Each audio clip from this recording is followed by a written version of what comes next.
See, when I look at the issues of Nigeria and how deplorable it has become, the first question that comes to me is, why is it that we still have people that still believe that Nigeria is getting better? I mean, what will it take to have a mind that still remains in a place where they say Tinubu is doing very well, Tinubu is trying, Nigeria is getting better? Now, I'm not talking about politicians who would say anything to sustain their employment or their appointment. I'm talking about the everyday Nigerian who will rather cling on to tribalism and religious bigotry to sustain the hardship that we are. The truth is that I'm beginning to realize that a lot of Nigerians have grown accustomed to hardship and poverty. Yes, we have grown accustomed to hardship and poverty.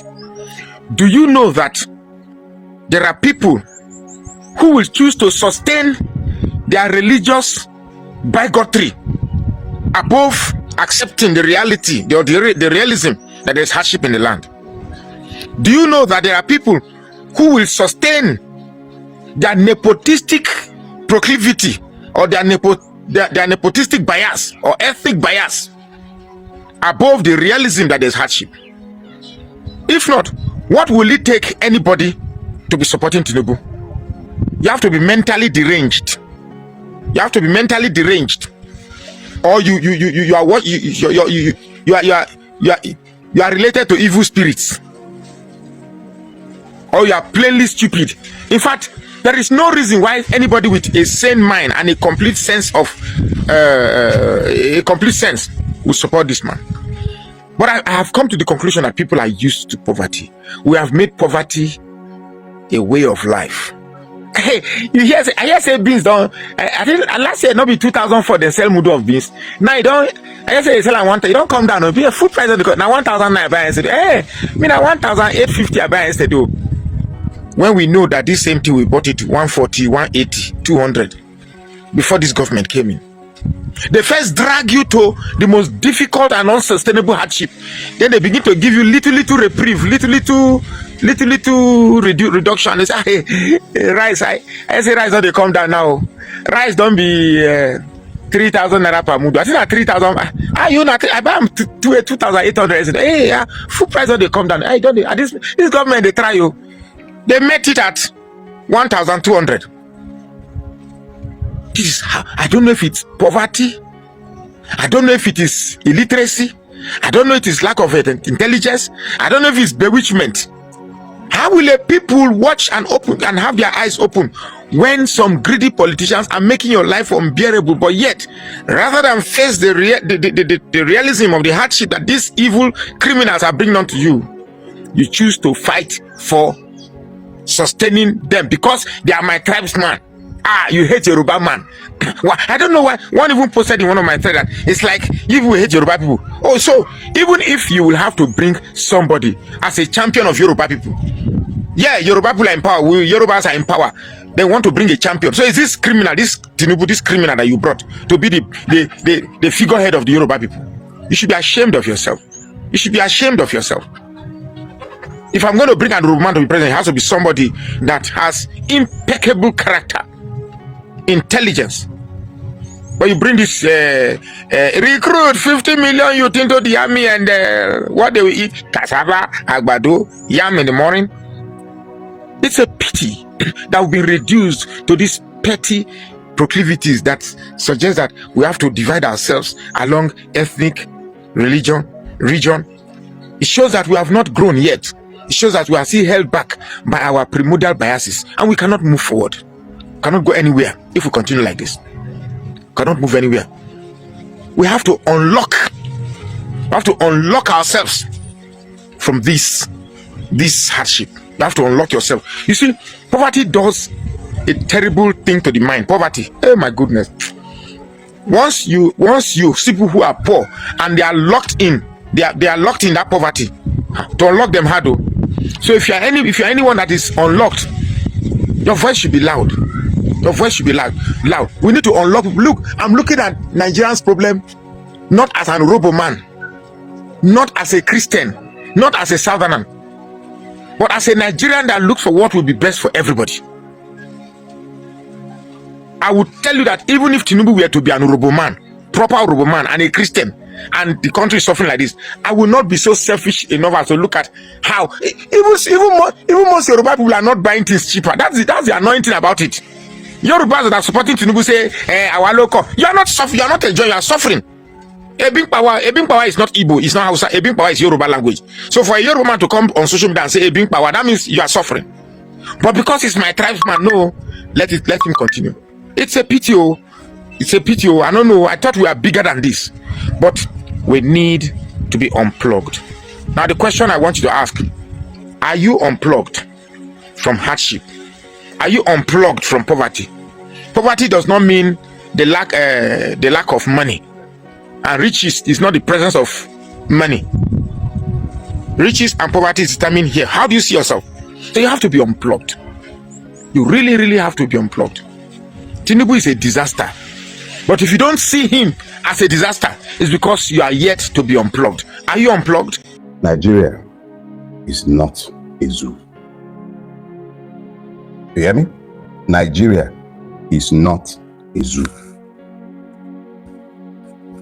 You know, when you look at the dysfunction, the dystopian madness that has overtaken our country, the insanities that we have normalized, the complete absence of sanity in the operation of our country and in almost anything that concerns us, the scandalously insane manner in which the country is administered, it becomes very easy to do as Mazi Nnamdi Kanu did and then declare that Nigeria is a zoo.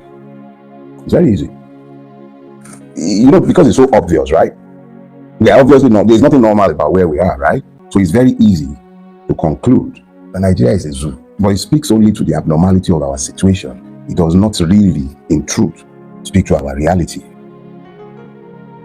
It is very difficult to look at our driving culture, to look at our educational system, to look at our healthcare delivery system or dysfunction, to look at the way Nigeria rehabilitates terrorists, something not done by any other country in the world, including the United States. That's why they have Guantanamo Bay. But Nigeria, where nothing else works, we can't even generate electricity after spending tens of billions. But we've somehow managed to re-engineer the human mind to the point where terrorists are reintegrated, not just into society, but absorbed into the military. I think it was John Locke that spoke about the basis for the evolution of the state, and then concluded that the most essential function of the state endures in the protection of the lives and properties of the citizens, those who came together to form the state. And then you find that in the country Nigeria, somebody's brilliant invention is the radicalization of terrorists who had borne arms, killed people, depopulated villages and kept them in IDP camps till today, where they are barely fed. Children are uneducated, no schools, no healthcare, nothing. They are existing in a space where even animals will not be kept. They are routinely raped too, according to the United Nations and local observers. But those who are responsible for this are labeled repentant, and they are then absorbed into the armed forces. One of the generals even said, oh, such a person could rise to become the president of Nigeria. So when Nnamdi Kanu said Nigeria is a zoo, he had more than enough basis to draw the conclusions that he drew. But, think about it. We just talked about the IDP camps. I pulled up a couple of videos this week showing you zoos. I'm not talking about UI zoo. I'm talking about zoo in proper countries. And the IDP camps are nowhere near, even me, who is not in an IDP camp, my circumstances are nowhere near as good as the one in London Zoo or the New York Zoo or any zoo in any country where human beings are still governed by reason. So what choice is it Mazi Nnamdi Kanu have but to conclude in explanation of the madness that Nigeria is a zoo? You know, David Cameron, Buhari was right there. He didn't say it behind him. Buhari was right there. The videos are online. David Cameron opened his mouth. That corrupt former British Prime Minister, it was his corruption that led to his removal from office. That corrupt man who facilitates corruption in my own country opened his gob and said that Nigerians are fantastically corrupt. Or rather, let me not exaggerate. He said Nigeria is fantastically corrupt, not Nigerians. Although, unfortunately, as my people will say, even we who will not be who are not corrupt have been pulled into that orbit and labeled fantastically corrupt. And every time we pull our passport at any immigration control point all over the world, a fantastically corrupt person introduces himself. But was he lying? Did Cameron lie when he said we're fantastically corrupt? He wasn't lying. But like Mazi as well, he missed the obvious. What was it about us that will make him conclude that we are fantastically corrupt? What is it? What is it about us? Cameron must have seen something. Whether it is something that is obvious to the victims of Nigeria or something that he's privy to in his role as the chief architect, that's Britain now, as the chief architect of the Nigerian mess and a chief beneficiary of our putrefaction. But he knew something that the average Nigerian was unaware of, that Buhari, who was with him, knew to be true, which was why he couldn't say a word. But what were these things? Because these are part of the things that Mazin and the Kano saw before he concluded that we're a zoo, even though he was wrong. What are these things? I'll show you. Where else in the world would a government dare, and I say this deliberately, where else in the world would a government dare to be as brazen in its stealing as the ones in Nigeria? Even a chief accomplice in the ruination of this country, in the morbid of the future of Nigeria, Adechi would open his mouth and taunt us and make fun of us that nothing shocks us, nothing moves us, we do nothing. Well, has he lied? Was he lying? No, he told the truth. He told the truth. So when you can steal without consequence, when people, both the ruined, the victims, the victimizers, the judicial systems, the police, everything is structured to ensure that the thief gets away, the innocent get punished, the poor gets judgment, the rich get justice. And if you ever doubt that Nigeria is a zoo, look at what happened in our aviation sector. See it? Even I call it a zoo, even though I know better. Nigeria is not a zoo. Nigeria, hear me and hear me clearly, is not a zoo. A zoo has structures, has order. Remember what fella said? Beast of no nation, society. Beast of no nation, what he was doing was that he was playing into the imagery of Nigeria as some sort of jungle, a place inhabited by animals, because our situation bespeaks something that mimics the animalistic, because it cannot be that the people possessed of brains allow this madness to overtake their environment. It is impossible to ascribe what we are doing to a people who are still sentient, capable of thinking. It cannot be that we are so consumed by existential considerations, what we will eat, what we will drink, who you knack, what you will write, to the point where you are even incapable of seeing beyond your own lifetime, and you destroy tomorrow. You join them in destroying tomorrow, either by silent complicity or your active complicity. Why is it so difficult for you to connect your own role with our current situations? Why? There is a presumption of superior intellect that will lead us to continue to believe that we are any better than the base animals because our situation does not bespeak that to be the truth. See, let me explain something to you. Anywhere in the world where you have zoos, a zoo is planned. That's one of the first things. Go online, go online, Google it. The Bronx Zoo, the New York Zoo, the London Zoo, Tokyo Zoo, Guangzhou. Google it, see it yourself. It's properly laid out. Nigeria properly laid out? Is it? Is this place planned? Does it resemble a place that somebody has given any thought to any planning? Even the structuring of the state is not designed to deliver anything of value to the victims of the country itself. It delivers value solely to the ruiners of Nigeria. But whilst you blame the ruiners, what do we say about the ruined and the victims? It is easy to point fingers at the ruiners. What about you? What is your role in this zoo, quote and unquote, that has been created? And that is flattering you if I call Nigeria a zoo. Nigeria is not a zoo. See, each species in the zoo is kept in its place. You will not find a zoo where the lion and antelope are kept in the same enclosure. It's not possible. It is not possible. Nobody will keep a snake like a mamba and any other animal in the same space. Nobody does that. You keep each animal in its own space with its own kind. And then sometimes you find some who are likes and you allow them, perhaps in the petting area, the petting zoo area, you allow a few lambs to mix with the goats. That's all. But you are not going to bring a tiger into that enclosure. It's not happening. That is a zoo. The zoo is planned. Each species is kept in its place. Each person, you won't find the fish come into the cat's enclosure. They will not keep the lion where they are keeping the seals. Each species stays in its place. It is planned. The animals get fed. Do you understand? In the zoo, you feed the animal. There is an obligation on the zookeeper to feed the animal and care for the animal and ensure that it is properly kept in a good condition. If you would keep a seal, you are obliged to provide the environment in which a seal might thrive. anything other than that, you get slammed with animal cruelty charges. But who cares about animal cruelty in a place where human beings are gunned down in broad daylight and the state explains, justifies, or denies, and you find fellow victims joining in doing this, and you call this a zoo? How? How do you call this a zoo? You have almost 20 million children slapping the streets, out of school, largely homeless on the streets, and you call this a zoo? How many goats have you seen in the zoo going hungry? How many? Like, seriously, how many have you seen going hungry? Let me remind you, Yorubas have a proverb. If you tether a goat, you are under a duty to feed the goat. But they call Nigeria a zoo. Who feeds the animals in this zoo? People are starving to death, literally. I'm not talking figuratively. People are starving to death in Nigeria. A government is administering the starvation of people in IDP camps. Nigerians are dying in droves in the plateau, in the Benue trough. All over Nigeria, Nigerians are being killed by terrorists, quote and unquote. But these are almost, it is not out of place to call the persons being called terrorists direct employees of the Nigerian state.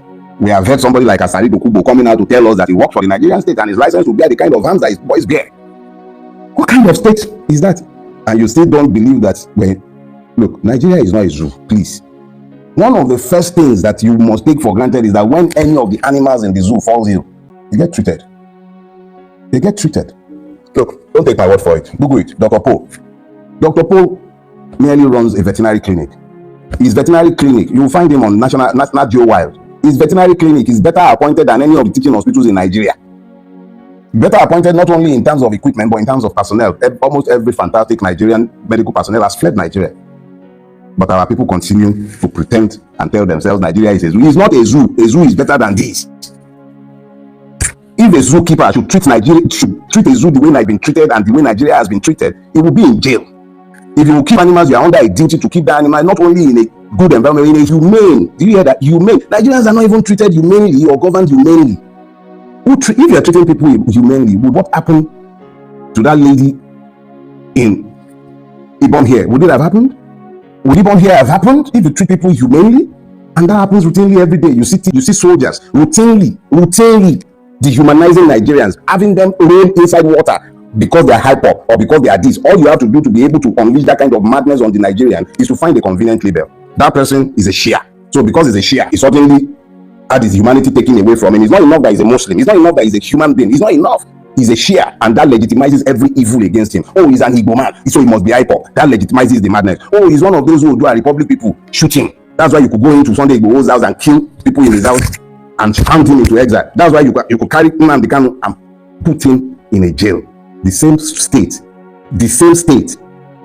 that is radicalizing murderers and terrorists.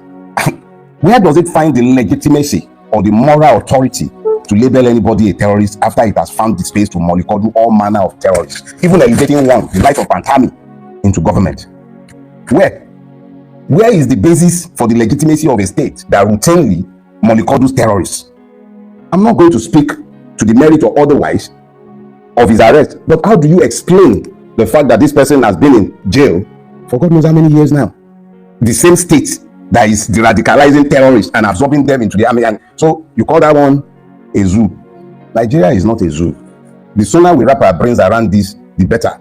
A zoo cannot function the way this madness is functioning. They would have shut it down in any country in the world. If you want to know how bad it is, go into my Facebook, Do Not Die in Their War. Feel free to download it free on my website. Or you could just simply look for the essay, I Removed the Lion Cub. It tells the story of a visit I made once to Obasanjo Presidential Library. I stayed in the hotel that is there. And my wife got me to take a walk to what they labeled a zoo. So we walked there.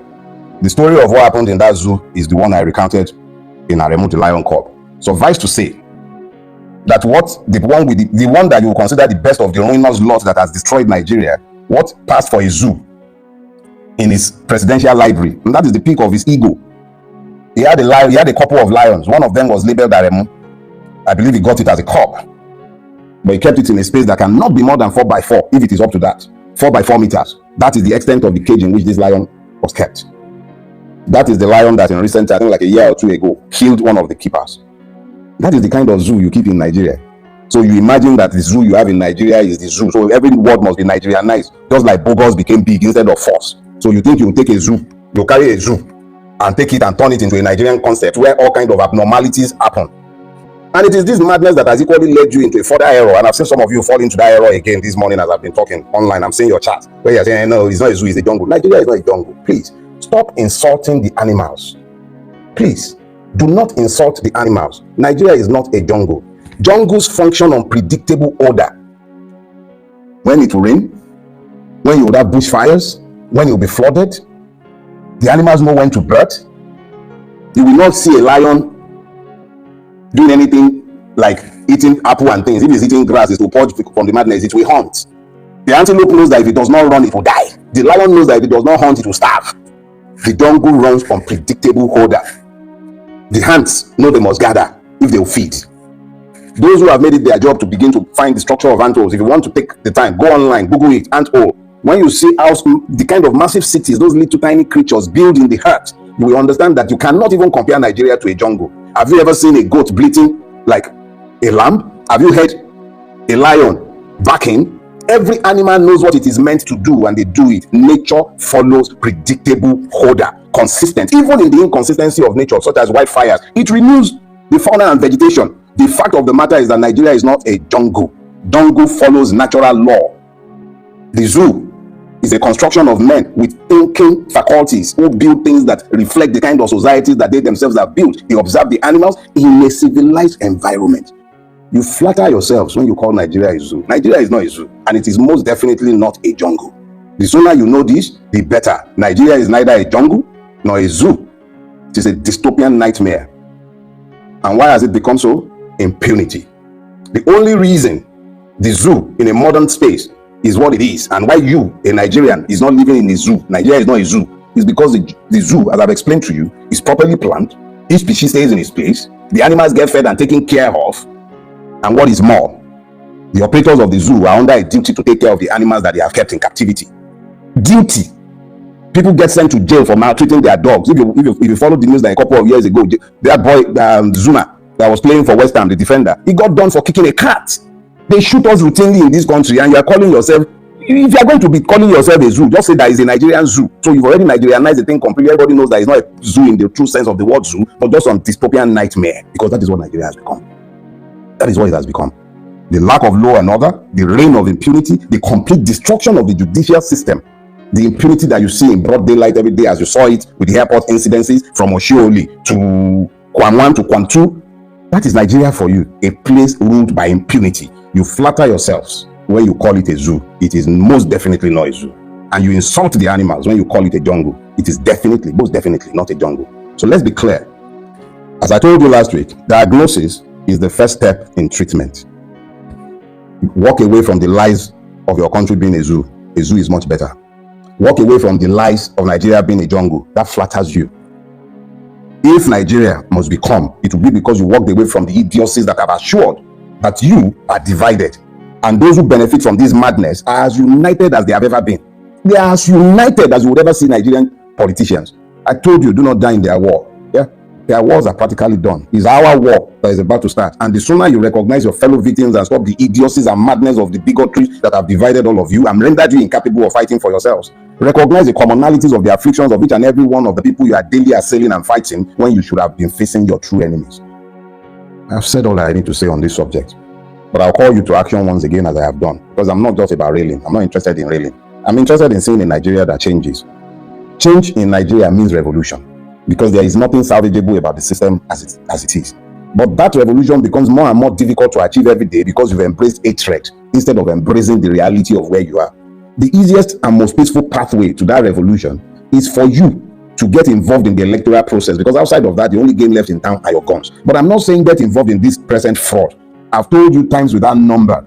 Get involved by demanding that the electoral process be taken away from thieves and crooks, so that the likes of Yakubu will not come in the middle of the night in 2027 to be telling you to go to court, because the court they are telling you to go to is already an accomplice in the evil that has overtaken the land. Randy Peter is doing a fantastic job, and shame on all of you who have not found the grace to amplify the work that young man is doing. He will probably be the one, if you follow him, if you amplify his word, that will save you from having to carry guns in due course. Because what is obvious is that this cannot continue. Something has to give somewhere. It cannot be that the cost for repairing a bridge, the third mainland bridge as announced by Umai, is probably enough to build a brand new one with some change left over. It cannot be, and then all of you will just keep quiet and then we'll just move on and be waiting for 2027. That is not the action of conscious people, and certainly the animals will not allow that in the jungle. So you are not a jungle. It is not possible that you continue to sit down because you sat down and you did nothing about the Calabar Coastal Road. They've moved it a notch further. Now they are telling you they want to spend all that money to repair third mainland. How many times do they repair third mainland, for heaven's sake? And then Keyamo is telling you it requires 702 billion to renovate Muritala Mohammed. How much would it take to build a brand new one? And you are all quiet. Instead of focusing on that, you are busy abusing his Igbo, his Omo, his Yoruba, all kind of idiocy comes out of your mouth constantly instead of focusing on the issues that should concern you. I have said enough for one day. More than half a word has been said today. Your capacity to hear is another ball game entirely. But I go to my bed at night, sleeping well in the knowledge that history will absolve me. I've done my bit. I did not keep quiet when it was more convenient to be quiet. You need to get off your lazy asses and do something about your situation, or your children will inherit the slavery that is already around your neck. Oh yeah, this is the part where I say goodbye to you. I'll be looking forward to seeing you next week. Oh, if I say Nigeria is not a jungle, and I say Nigeria is not a zoo, what then is Nigeria? Increasingly, I have come to the conclusion that Nigeria can only be likened to an evil forest. It's a place where abnormalities have been normalized, where the people have stopped being shocked, where the government has stopped being bothered by public opinion, where the norms of the society has collapsed. That is what we've become, an evil forest. Anything goes, a place of perversion and impunity. But it doesn't have to be like this, and it shouldn't be. In being the way we are failing an entire race. We, Nigerians, we are failing an entire race by our refusal to find common purpose and save ourselves. That is Dele Farutimi saying that Nigeria is not a zoo but an evil forest. Means that a zoo is better than evil forest. We live in an evil forest. Even in the zoo, animal in the zoo, they are well organized. That Nigeria is not organized. We are doing opposite. The illegality is not the legality, is not the order of the day. You see, we are all complaining today. A lot of people have spoken on concerning this issue. And when everybody speaks, they say, we are speaking, this cannot continue. Who is going to ignite this fire? That's just a question. Who is going? We are all tired. We know this country is not working, but we want this country to work. We want to see a Nigeria that works for every one of us, not the one that works for the earliest one. But who is going to ignite this fire to make sure this change will actually be, that we don't have to always say yes to these people, whatever they say and whatever they are doing, so it does not concern us. That whatever we see, we take it like that, because we Nigerians, we are too patient and we are too, I don't know, that everything seems to be okay under this administration. A lot of things has gone wrong, but yeah, they are all okay. I don't understand. Because when somebody tells me that things are getting better, this is it, this is that, I try to like see where the things are getting better. I don't know the area, I don't know. Now, if Nigeria is a zoo, that means, if Nigeria is not a zoo, but evil forest, that means we have a long way to go to correct this abnormality. You see, 2027 election is coming again. If we refuse to take the actions today, make it possible to, enforce this or put in more work to make sure that, like this electoral reform that we are talking about now, shout out to Peter Randy that is doing a good job. I've not seen anybody who is doing a great job like what that man is doing. The people who are actually supposed to speak on these issues, put more effort, push further, are not seeing them. Even this woman who is in charge of Senator Kingibe, I'm not seeing her putting more effort to make sure this one is being at least achieved within 2027. That's the only way for us. We also what happened in this by-election they conducted in about 12 states. Do you understand? So are we, I don't know, because when you talk about Nigeria, a lot of problems, to an extent, home and abroad, and every day the thing continue to go down. The thing is not getting better. It's going worse every day. But we can't continue like this. Something has to be done, right? I've not seen anybody like what they did to Jonathan at that time. that heaven nearly broke loose at that time. They say, no, it must not be, this must not stand, this must not stand. But everything that this man is saying, whatever he says, it stands. And nobody is opposing, nobody is even opposing, saying, no, this must not be done, this must not be. And anyways, I still believe that something has to be done, and it is doable, just a matter of time. And everybody needs to speak on these issues, need to continue pushing. And they said they are planning 1 million march before December. I'm still waiting for that. I want to see the actions. I want to see. Do you understand? So, yeah. Anyways, I just hope that this complete, if we go beyond this 2027, I pity this country, Nigeria. It is well. Anyway, what do you think about Dele Farotimi and this man? Because, anyways, please subscribe if today is your first time I say this YouTube channel. Please subscribe and hit the notification button in the bed there so that you get to see video like this being posted next time. I'll be your guy running for me now.